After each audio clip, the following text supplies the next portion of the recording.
You see, if this transistor is not activated, the LED lights up. Okay, it's going through the positive, through there, through the LED, back into there, and this LED lights up because the electricity is going down here, going through this wire, going through this here, back to ground. Okay, watch what happens when I activate the gate of the transistor. Look at that. So you would think that the electricity, the voltage, would keep going across and going to here and going to there. Because why not? Because this is in parallel. All these things are coming out in parallel. Well, when you short it, because this has basically no resistance.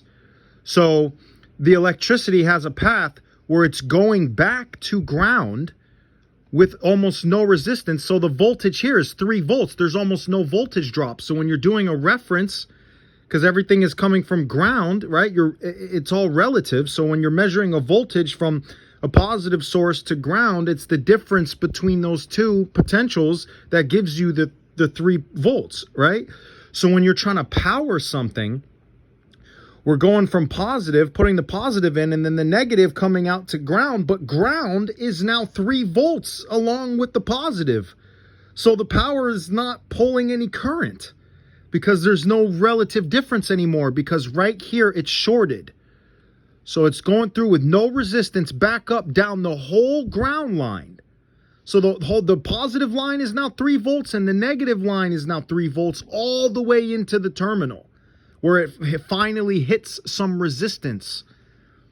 Because remember, right where it's being introduced into this parallel path, it's going through this resistance. So everything after here is sharing the same resistance going in.